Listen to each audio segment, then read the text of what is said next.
सभी स्नेही जनों एवं सुधी साधकों को सादर वंदे। जय श्री कृष्ण। श्रीमद् भगवद गीता अध्याय 10 चैप्टर 10 विभूति योग और श्लोक संख्या 16 वर्स 16। आइए इसका पठन वाचन करें और फिर इसके सरल सार और भाव को जानने समझने की कोशिश करते हैं। वक्तुमर्हस्य शेषेण दिव्याह्यात्मविभूतयः याभिर्विभूतिभिर्लोका निमांस्त्वं व्याप्य तिष्ठसि। इसका सरल शाब्दिक हिंदी अर्थ इस प्रकार है। पिछले श्लोक में 15वें श्लोक में अर्जुन ने कहा था कि हे प्राणियों को उत्पन्न करने वाले यानी भूतों को उत्पन्न करने वाले, भूतों के ईश्वर, हे देवों के देव, हे जगत के स्वामी, हे पुरुषोत्तम, आप स्वयं ही अपने से अपने को जानते हैं। अब आगे वो कहते हैं भगवान से, इसलिए आप ही उन अपनी दिव्य विभूतियों को संपूर्णता से कहने में समर्थ हैं, जिन विभूतियों के द्वारा आप इन सब लोकों को व्याप्त करके स्थित हैं। यानी therefore you alone can describe in full your divine glories, whereby you pervade all these worlds। यानी हम देखते हैं कि भगवान की विभूतियों को जानने के लिए अर्जुन की इच्छा जो है उसका वर्णन इस श्लोक में आता है। तो हम पहले पदच्छेद के माध्यम से संस्कृत शब्दों का हिंदी शब्दार्थ देख लें। इसलिए हे भगवान, त्वम यानी आप, ही यानी ही, दिव्याः आत्म विभूतयः उन अपनी दिव्य विभूतियों को अशेषेण यानी संपूर्णता से, कंप्लीटली, बिना कुछ भी छोड़े हुए, वक्तुम कहने में अर्हसी समर्थ हैं, या भी जिन विभूतियों के द्वारा ईमान आप इन सब लोकान यानी लोकों को व्याप्य यानी व्याप्त करके तिष्ठसी स्थित हैं। तो सबसे पहले हम देखते हैं कि आदि शंकराचार्य जी इस श्लोक के बारे में क्या लिखते हैं। वो लिखते हैं, अपनी दिव्य विभूतियों का पूर्णतया वर्णन करने में आप ही समर्थ हैं।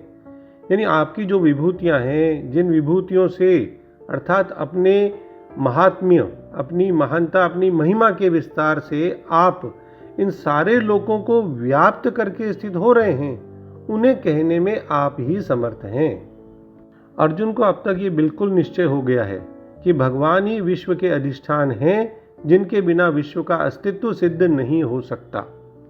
यानी विराट ईश्वर के रूप में भगवान ही इस नाम और रूपमयी संसार के समष्टि सृष्टि के रूप में और व्यष्टि सृष्टि के रूप में बने हुए हैं। हालांकि श्रद्धा से परिपूर्ण कोई हृदय है तो उसके द्वारा इसे अनुभव किया जा सकता है, लेकिन बुद्धि के कितना भी तीक्ष्ण होने पर भी उसके द्वारा ग्रहण नहीं किया जा सकता। इसी अध्याय के 7वें श्लोक में अर्जुन को भगवान कहते हैं कि जो पुरुष मेरी इस परम ऐश्वर्य रूपी विभूति को और योग शक्ति को तत्व से जानता है, वह निश्चल भक्ति योग से युक्त हो जाता है। अविकम्पेन योगेन, उससे युक्त हो जाता है। इसमें कुछ भी संशय नहीं है। तो विभूतियों का ज्ञान भगवान में दृढ़ भक्ति कराने वाला है, ये मतलब हुआ। इसलिए अब आगे के 3 श्लोकों में अर्जुन भगवान से विभूतियों को विस्तार से कहने के लिए प्रार्थना करते हैं, ताकि वो भी भक्ति में दृढ़ता से स्थापित हो सके। और उन विभूतियों का तो तत्व से भगवान ही समझा सकते हैं, और उसको लगता है कि ये तो बहुत सुगम और श्रेष्ठ उपाय है। इसलिए वो भगवान से कहता है कि आप अपनी विभूतियों को कहने में समर्थ हैं, पूरी की पूरी कह दें, बाकी कुछ भी नहीं रखें। इसलिए वो जिज्ञासा से और सरल भाव से भगवान से प्रार्थना करते हैं अर्जुन कि ये प्रभु कृपया विस्तार पूर्वक मुझे अपने दिव्य ऐश्वर्यों से अवगत कराएं, जिनके द्वारा आप समस्त संसार में व्याप्त होकर उनमें रहते हो।